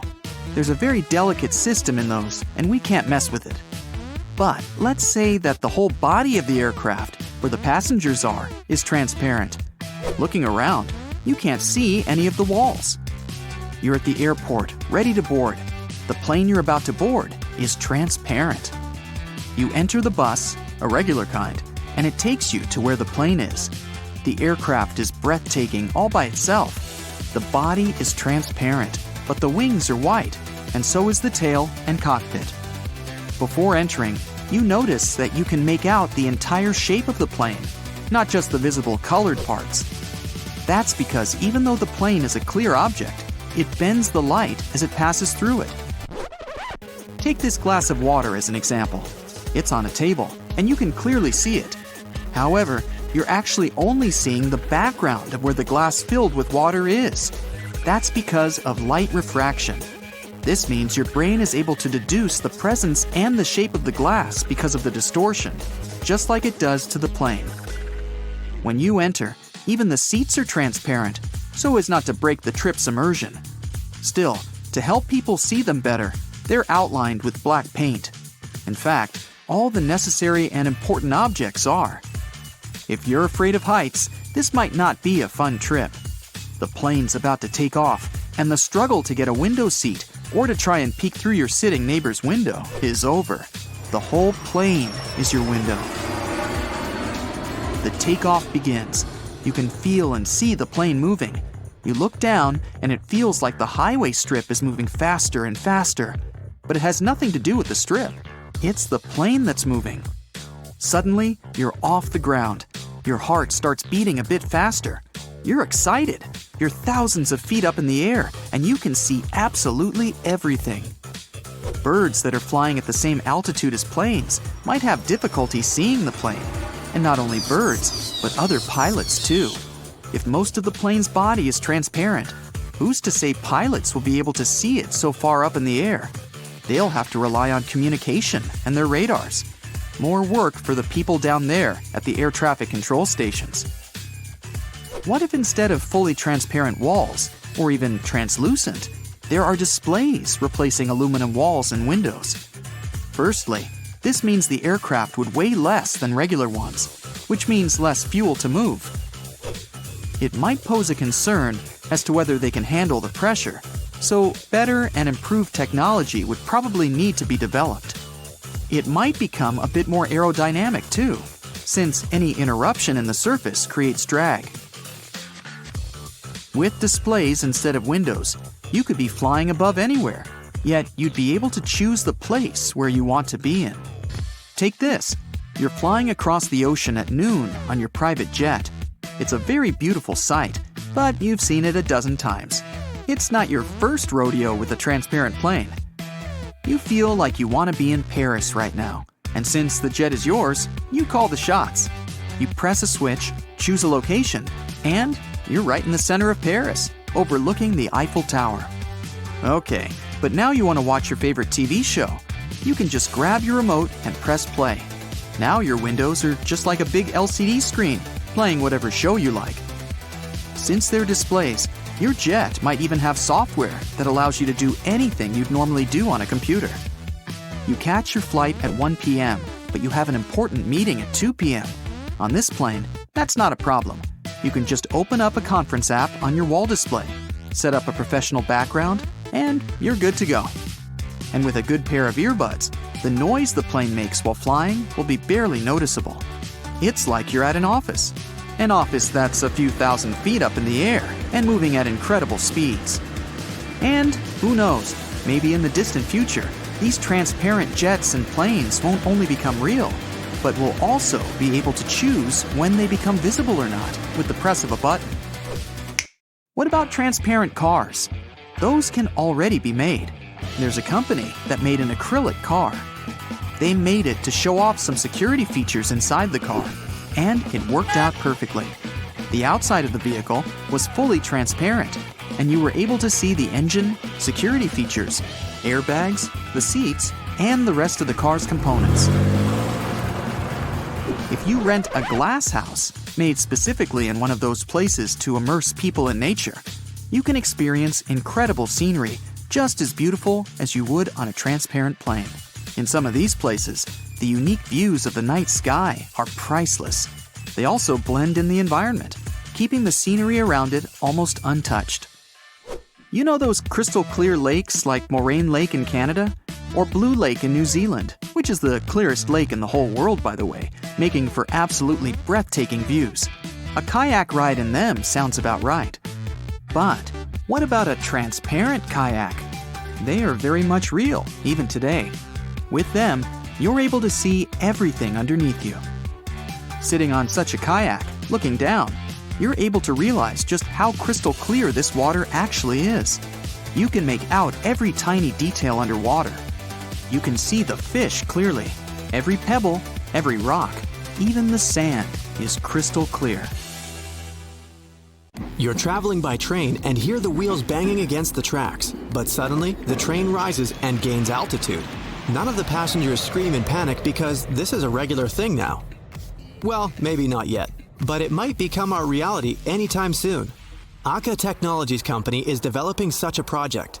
Their goal is to reduce travel time and make trips more comfortable. To travel today, you need to get to the airport, spend a few hours there at the check-in and security check. And only after that can you board the plane. When the plane lands, you need to go through standard airport procedures again and then get to the city. Only after this, your trip is over. It means you use at least 3 different types of transport. But with Link and Fly from Ameca Technologies, you can get to your destination without any transfers. This is a train the size of an Airbus A320. It's as long as 4 school buses and can hold about 162 passengers. Since it's a train, it can run on the subway tracks right to the city center. So when you begin a trip, you just need to get to the nearest subway station. Once you're on the train, it takes you to the nearest airport, and there, the fun part begins. The train makes a quick stop to get the wings and jet engines attached. So now, your train has a wingspan as wide as a soccer field. The engines start, the train accelerates, and takes off. After the flying train lands, the wings get detached again, and you're on your way downtown and your destination, with no transfers.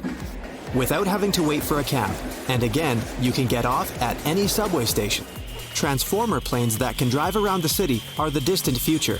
For now, this company is developing a simpler solution to reduce airport overloads.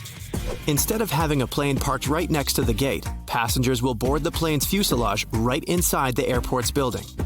The fuselage will then pull out onto the runway, and the wings with the engines, as well as the cockpit with the pilots, will be attached.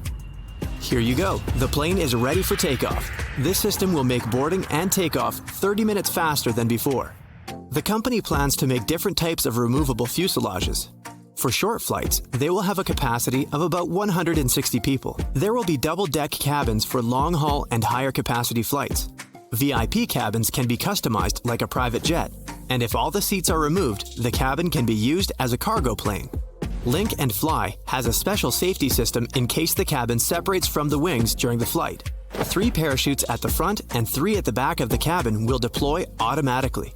There are also braking rockets that can help to quickly reduce the speed. This way, the fuselage will descend slowly and safely. A few seconds before touching the ground, the cabin will launch airbags attached to the bottom of the fuselage for the softest possible landing. Another option for traveling faster is the Airbus pop-up. It's a kind of taxi that can travel by road and by air.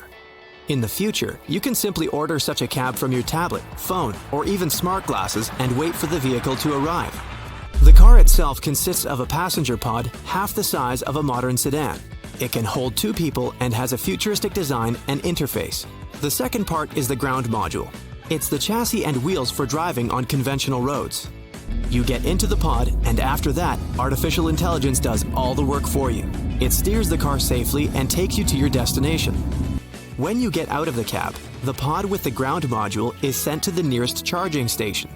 For convenience, charging stations will be located throughout the city, so you won't have to wait long for a cab.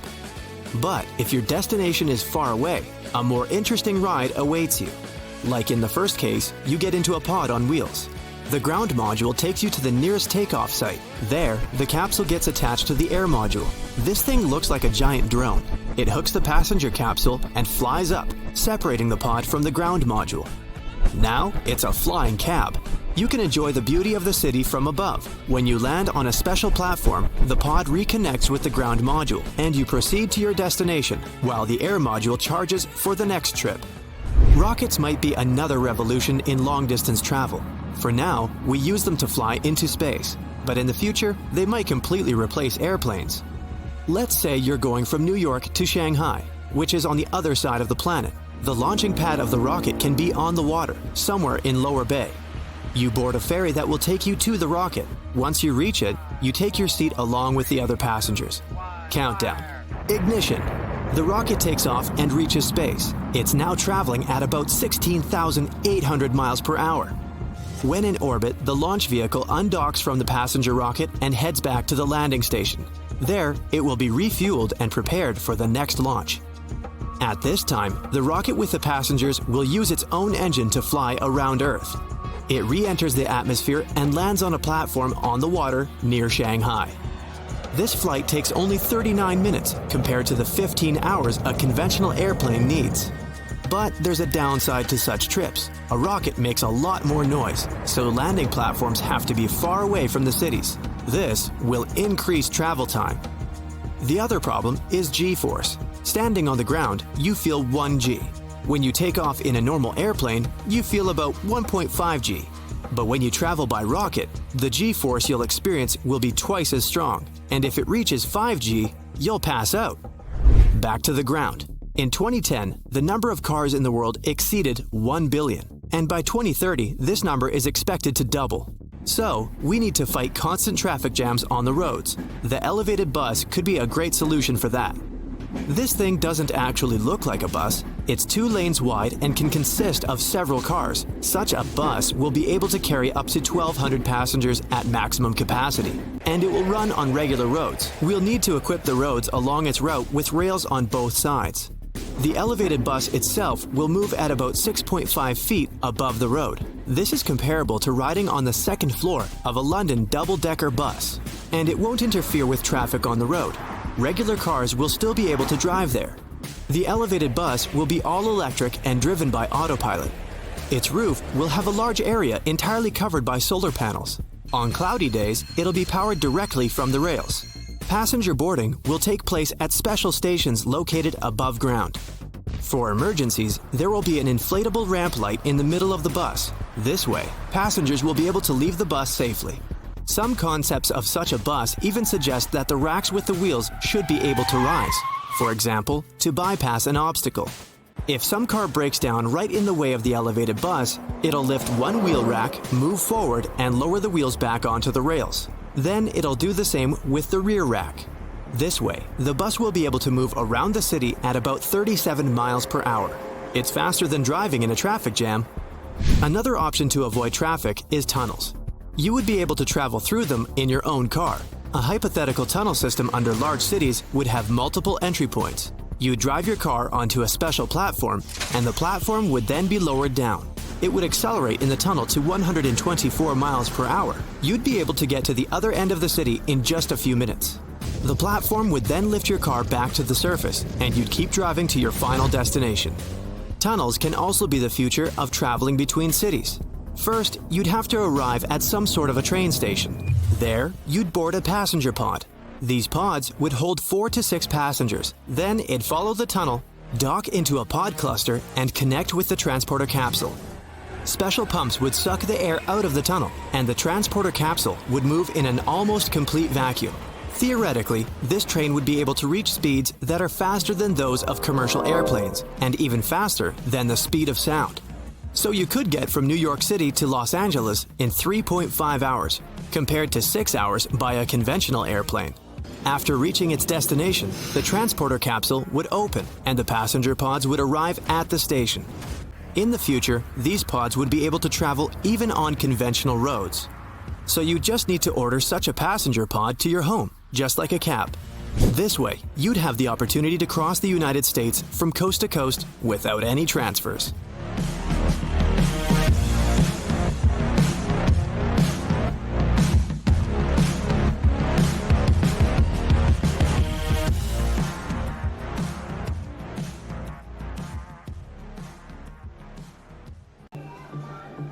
The year is 2045. You arrive at the airport and get your face scanned with a biometric device that replaces your ID or boarding pass. Friendly robots pick up your luggage and direct you to your gate.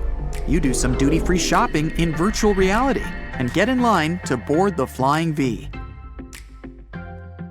You've picked your favorite seat in the second cabin.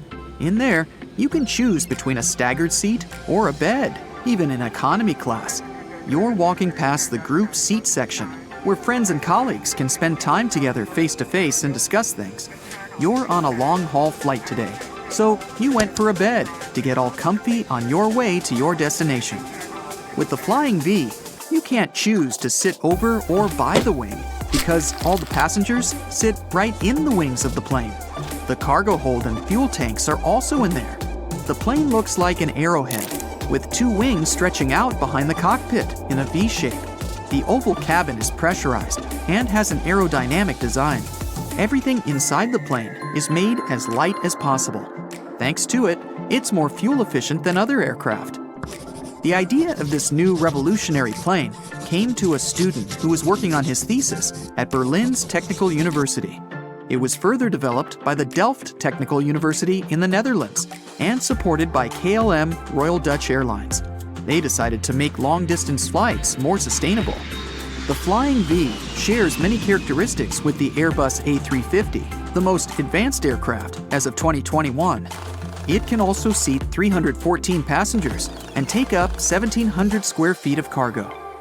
It's smaller and shorter than the A350, but has the same wingspan of 213 feet, slightly longer than the height of the Leaning Tower of Pisa. It means it can fit in the same already existing gates, runways, and hangars at airports worldwide. It has less inflow surface area, which means less resistance. Less resistance means less fuel needed for the same distance, 20% less than the Airbus A350 to be precise. But it gets even better. KLM plans to make it completely emission-free with electrically boosted turbofans. They also believe they could keep manufacturing costs pretty low compared to other unusual and efficient new designs with unique components. Experts tested a 50-pound, 10-foot scale model of the new plane in July 2020. They controlled it remotely, and it successfully took off at a rather low speed, but had a rough landing. It means there's still work to be done to make future flights comfortable for all passengers, including those sitting close to the side of the aircraft. Airbus has spent months testing another unusually shaped plane. It's just 10 feet wide. That's about 3/4 the length of a Volkswagen Beetle. It looks like a flying wedge and could start a revolution in the aerospace industry, improving environmental performance. They believe the remote-controlled Maverick with a blended wing design has great potential. The fuselage in regular planes is basically useless weight and needs massive wings to stay aloft. With the new design, the whole airframe gives lift. It means the plane can be lighter and smaller and still carry the same weight. One prospective problem with Maverick could be boarding and leaving the aircraft. The wide central section could slow it down, and passengers in the middle would be far away from emergency exits in case they need them. At the same time, it would give passengers additional legroom and larger aisles. Another Airbus invention is an XLR plane with a third fuel tank that will travel up to 10 hours without the need to refuel, or 5,400 miles without stopping. That's 1,000 miles more than other narrow-body models. Boeing has spent years working on its own revolutionary concept, the transonic truss-braced wing. This plane has folding wings that are 170 feet long, longer than an average commercial plane. It's possible thanks to the truss used in plane construction that supports the extra-long, ultra-thin wing. It also makes the plane more aerodynamic and allows increasing its cruise speed up to some jetliner speed. The new design is going to need 9% less fuel than regular ones. It could even run on battery power for short-range flights and partially use electric power to get the needed thrust for longer distances. Switching to a gas and electric battery hybrid would help make flying cheaper. A Denver-based startup named Boom is determined to produce the first civilian supersonic jet after the collapse of Concorde almost 2 decades ago. They're partnering with Rolls-Royce to develop the engines for the future plane. It would fly at twice the speed of sound, but would be slower over land. It would still take passengers from the East Coast to London or from the West Coast to Asia in half the current time. They promise the fares won't be much higher than regular business class tickets, with an added bonus of oversized windows for all passengers.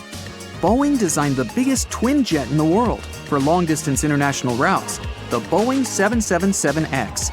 It's meant to carry between 384 and 426 passengers and will have a unique folding wing. It will bend up at a right angle to fit the wide body into tight docking spaces at airports. The plane will have a wider cabin, dimmable windows, and supersized overhead bins. Some designers and aircraft engineers have been experimenting with plane concepts with no windows at all. One of them is called Ixion and has cabin walls lined with flexible high-definition screens, projecting 360-degree real-time video footage of what's going on outside the aircraft. 2 cameras mounted on the jet's wings would capture the image. The screens are supposed to be low voltage and powered by solar panels on the plane's roof. They could also use parallax technology to split the screen and let passengers see different views at the same time. 2 strips running along the jet's body would fit the air conditioning and cabin lighting. Windowless private jets of the future could have high-definition screens programmed by passengers using their mobile phones, letting them choose what they want to see on each side of the jet. Removing the windows would reduce the weight of the aircraft and give more flexibility to the jet's interior design. It would also minimize engine noise by insulating the fuselage and also make the aircraft safer without the holes needed to install windows. The only exception would be the conventional window in the cockpit for the pilots. Airbus plans to reimagine the plane's interior with zones for passengers to do different types of activities. An area for business meetings, another one for socializing or playing virtual reality golf and other games. The screens in the social area could be connected to passengers' gadgets, letting them control what's on the screen and give presentations. They could also include a revitalizing zone where passengers can sit back and chill in a smart seat that will offer various pleasures, from a mechanized massage to aromatherapy. There will also be more planes with individual sleeping cabins, showers, and bar areas, and even full-size in-flight spa zones. Airbus is planning to build beds for economy-class passengers in cargo holds. They will be passenger modules of the same size and shape as cargo containers. Airlines will be able to load them aboard for long-haul flights and take them out for shorter flights or when they need extra cargo space. The modules will look somewhat like upscale hostel rooms, with all surfaces in glossy white and curtains for privacy. Economy-class passengers will be able to rent one of the beds for less than the price of a business-class ticket. They'll be able to stay there at all times, except for takeoff and landing, or rent a bunk for half of the time on flights of 12 hours or longer. Large aircraft already have bunk beds for crew members downstairs to let them rest on long-haul flights. They could also use cargo holds to host lounges, conference rooms, medical suites, and play zones for the youngest passengers in the future. Swappable modules could replace regular seats. Some airlines are experimenting with a meet and seat program. It lets you share your social media profile with other passengers on your flight. You can pick someone to sit next to based on your professional or personal interests, or just your likes. This option could spread to other carriers in the near future. You're standing on the roof of a control tower at the airport. You see a huge plane coming in for a landing. It's whizzing over your head, but all you hear is the wind whistling. The first sound the plane makes is the scraping of the tires against the asphalt. That's because this giant airplane runs on electricity. It doesn't need to burn tons of fuel. And it doesn't attract the attention of passers-by with its noise as it flies over the city. But engineers predict that all-electric airplanes won't appear for another couple of decades. For now, the Dreamliner 787, which can carry 310 passengers and emits no pollution, remains a sweet dream for designers. Let's jump back in time to 140 years ago. In 1883, a French aviation enthusiast made the first ever electric-powered flight. He installed an electric engine on the dirigible. The problem was that the engine weighed as much as a big motorcycle. So, the dirigible couldn't fly long distances and lift many passengers. Okay, back to our time. The problem of heavy engines and batteries remains unsolved. 1 pound of regular airplane fuel contains 60 times more energy than 1 pound of even the most advanced battery. So, we'd have to increase the airplane's tank by 60 times and fill it with batteries. But now, the plane is much heavier and it can barely take off. So we have to remove a lot of necessary things from the plane, like several rows of seats, toilets, and all the drinks and snacks, so the plane loses some weight. And now, shove more batteries into all the empty places. The plane can take off now, but it can't land. The plane is designed to take off with a full tank and land with almost nothing. Otherwise, its landing gear just can't take the load and breaks when it touches the ground. So, if the plane needs to make an emergency landing right after takeoff, it'll have to circle over the airport until it's burned enough fuel. It's allowed to land only when it reaches a certain weight. But in the case of batteries, the weight of the plane doesn't change during the flight. So designers had to find another solution. Let's drive this little single-engine airplane into a hangar and take out the old fuel-burning engine, exhaust system, and fuel tank. Replace them with an electric engine, which is much smaller and lighter. Pack all free spaces with batteries. The weight of the final version of the plane should remain exactly the same as the original plane. So now, it can take off and fly without any problems. But it can only do that for short distances. And that's a huge advantage of electric planes. About half of all flights in the world are under 500 miles. There's a lot of flights over distances like that, from New York to Washington, D.C., or from Detroit to Toronto. It's less than 200 miles. And there are huge passenger planes flying on those flights. They take off, gain altitude, and then immediately land. Using these gas burners at such short distances is like putting a huge freight elevator in a 2-story house. It's not profitable and it doesn't make sense. All the conventional airplanes in the world emit about 1 billion tons of CO2 a year. So we can reduce the amount of damage to the environment by half by using electric planes. Many designers are trying to convert some planes into electric ones. For example, the Cessna 208B E-Caravan. The normally 9-seat passenger plane now uses an electric engine. As of 2020, it's undergoing certification. This means that every bolt and wire on the plane is tested for safety. This process could take years. ES-19 is an all-electric 4-engine airplane. The aluminum hull makes it extremely light. Although the price per unit is about $8.8 million, its maintenance costs are 90% less than regular airplanes. And electric power for the plane itself is 50 to 75% cheaper than standard fuel. It'll be able to cover distances of about 220 miles. It's great for traveling in Europe or between remote islands. And it can use runways no longer than 2,500 feet. Given that these planes are practically silent, airports could be built close to city centers. This would cut travel time almost in half. Aviation Alice has taken another step into the future. This 9-seat plane is made almost entirely of composite materials and powered by 3 engines. The inverted boat shape and V-shaped tail make its aerodynamics perfect. It has the length of a school bus and the wingspan as wide as a basketball court. Its maximum takeoff weight is like 2 SUVs. 60% of that weight is batteries. This gives it the ability to fly distances of about 620 miles. That's more than the distance from New York to Detroit. The best thing about the Aviation Alice is the economy. Flying 9 passengers and 2 crew at top speed will cost about $200 an hour. For conventional planes of the same class, like Cessna and Beechcraft, that number would be about 5 times bigger. The problem of short-range flights can be solved by a network of abandoned airports in the United States.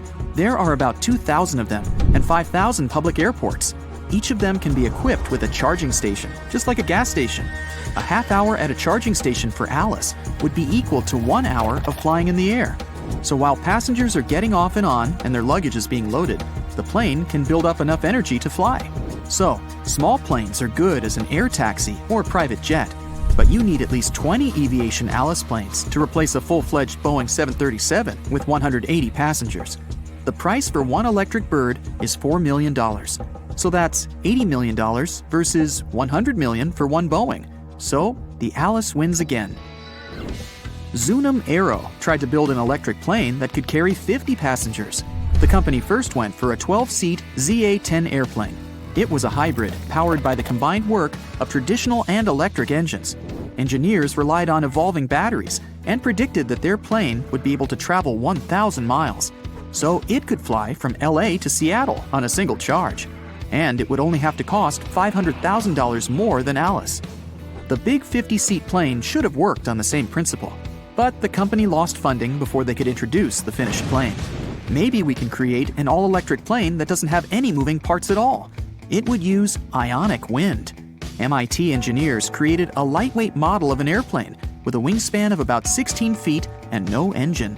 There's a metal structure similar to a fence between the wings of the plane. A battery powers this structure with negatively charged electricity of 40,000 volts. There's the same structure in the back of the wing, which was positively charged. When the structure is powered, its front end captures negatively charged electrons from the air, just like a magnet. The electrons then fly toward the positively charged structure at the back.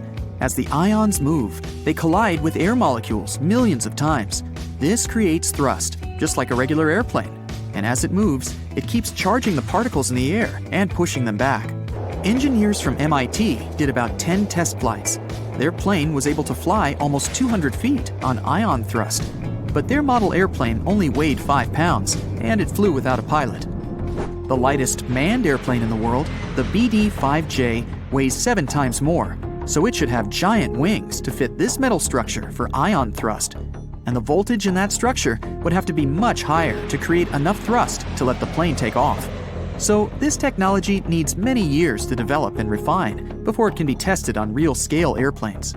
Right now, one of the most reliable and economical electric engine schemes is to work together with traditional propellers or turbines. An airplane can use an electric motor for a quick and quiet takeoff. It'll gain altitude and leave the airspace of a densely populated city. Then, it'll start the main engines, which run on fuel combustion. This will allow the plane to reach high speed and fly a long distance. During this time, the plane's batteries will be charged by the generator powered by the main engine. When it's time to land, the main engines stop, and the plane lands completely silently with the electric engine. So, we're gradually moving toward making airplanes fully electric and silent. Then we can locate airports closer to city centers. This will save travel time and reduce the amount of harmful gases emitted into the Earth's atmosphere. The year is 2160. The place, the Pacific Ocean off the coast of Japan. The ocean seems calm, at least the surface does. The ocean floor is cracking right now. Boom! The Earth opens up, magma shoots out. The crack in the ocean floor triggers an earthquake, and a massive amount of energy shoots into the ocean. And now for gravity to get involved. It pulls the water down and makes it move faster and faster. It's a tsunami. A wave as high as a skyscraper plows toward Tokyo at 500 miles per hour. That's millions of tons of water. It would be awesome to take a picture of it, but there's no time to admire the power of nature. The tsunami's about to hit Tokyo Bay. The tsunami smashes ashore and starts attacking the largest structure on the planet, the Tokyo Pyramid Metropolis. It's 6,600 feet tall. That's 5 times the height of the Empire State Building. Imagine if the entire population of Denver, Colorado lived and worked in one building. The Tokyo Pyramid Metropolis, TPM, can handle 750,000 people at a time. Incredibly, the structure withstands the impact, and most of the tsunami's energy seems to have just disappeared. This time, engineering stands up to nature. TPM was built by the Shimizu Corporation, which was founded in 1804. The pyramid is the most stable structure around. If you don't believe me, go to Egypt and see the Great Pyramid of Giza. It's lasted 4,500 years and it's still going strong. The TPM is built on water and consists of 204 individual pyramids. They look like bunches of grapes stacked on top of each other, 8 tiers in all. Only in this case, each grape is the size of a Vegas casino. The TPM's actually hollow. That's how it defends itself against typhoons and tsunamis. It doesn't meet the wind and waves head-on, but lets all that energy just pass right through it. Robots and autonomous control systems run this place. It runs on solar, wind, and wave energy. The pyramids are connected by passages, all in all about 85 miles worth. They connect everything and are maintained by AI that always finds you the fastest way to get from Pyramid A to Pyramid B. The TPA's obviously the city of the future, but human tech isn't quite ready for it just yet. Originally, engineers decided to install the pyramid on 36 columns, all dug into the ocean bed. If you build a pyramid that size out of steel and concrete, you'd be looking at 50 million tons of load press in on itself. The TPM would have collapsed under its own weight and imploded into the ocean. They needed something 1,000 times lighter than concrete and stronger than steel. So, what's this futuristic material? Look at this old guy. It's the first car on the planet with an internal combustion engine. It hit the road in 1885. And this is the first artificial satellite that humans launched into space. It only took an evolutionary blip to go from the first horseless carriage to our first flight into space. That TPM's not looking so ridiculous. Hey, we can do anything. The solution is carbon, and it's everywhere. It's the rod in your pencil, and the diamond in your crown or ring or industrial drill. But we don't just need ordinary carbon, we need graphene. It's a type of carbon we can make nanotubes out of. They're thinner than a human hair, but 400 times stronger than steel. And most importantly, they're light. Nanotubes aren't affected by chemicals, oxygen, or water. Perfect for the TPM. That's just a fancy way of saying the thing's not gonna rust. Shimizu has plans for a power station on the moon, an underwater city, transforming the Sahara Desert into a huge oasis, and much more, but they aren't the only ones changing the planet. The Netherlands is the size of 2 New Jerseys, and about 30% of it is below sea level. To protect their country from water, the Dutch built dams, lots of them. But that's just defense. In 1986, they decided to go on offense and take back some of the land from the sea. The first dam was 19 miles long. It basically turned a bay into a lake. The second dam sealed the deal. After 42 years of work, the Netherlands got itself a whole new province larger than Los Angeles. Humans have done the same thing all over the world, like in Hong Kong, the Philippines, Italy. Hey, take that, water! What about building stuff on land that's already land? Before NASA's missions to Mars, the most expensive project in history was the construction of the interstate highway system in the United States. It took about 35 years to finish. In today's money, it cost about $530 billion. All that cash bought 46,000 miles of road. That's almost 2 times around the globe. There are over 270 million vehicles in the U.S., more than Japan, Brazil, India, and Germany combined. But in terms of sheer effort, the roads of Rome were way more impressive. Over 2,000 years before the first automobile, the Romans built a huge network of roads, 50,000 miles long. They connected Ireland with Egypt and Turkey with Spain. The roads were pretty safe, and travelers could stay in hotels, dine in cafes, or mail a letter at the nearest post office. Only about 30% of the Earth's surface is land. The world's oceans, rivers, and lakes are full of life, and it seemed like a ridiculous task to catalog everything living in there. But 2,700 scientists from 80 countries decided to team up to do it. The cost? $650 million. Those scientists spent 10 years searching for old and new species. It was one of the biggest science projects ever attempted. They even discovered about 6,000 new species of fish, squid, and algae. The Great Wall of China is huge. 13,000 miles of walls, natural barriers, and trenches. That's about 2 times the distance from Alaska to Australia. They built it over a period of 2,000 years with no trucks, bulldozers, electricity, just raw people power. Modern China's not exactly dropping the ball. In 2 years, China used more concrete for construction than the US ever did. I mean ever. Roads, cities, airports, everything there is huge. The Three Gorges Dam is definitely the new Great Wall of China. Over 7,600 feet long and 600 feet high. You're looking at 3 times more concrete and steel than the Hoover Dam. It's the largest concrete structure in the world and cost about $37 billion. More than 1 million people had to pack up and move to make way for it. Switzerland has the longest and deepest railway tunnel on the planet. Under the snowy Alps, builders dug 35 miles of tunnels. Every day, 200 freight and passenger trains pass through it. The amount of rock they took out to make the tunnel is about the same as 5 Great Pyramids. The whole thing cost about $12 billion. Egypt's one of the oldest nations on the planet, but now they're building one of the newest cities. It's going to be about the size of Singapore and filled with 6 million lucky people. There's going to be apartments, government buildings, entertainment, even an opera house. Oh, and a park that'll make Central Park look like someone's backyard. When it's finished, it'll be Egypt's new capital. So why bother? Well, by 2050, Cairo's going to have about 40 million people in it.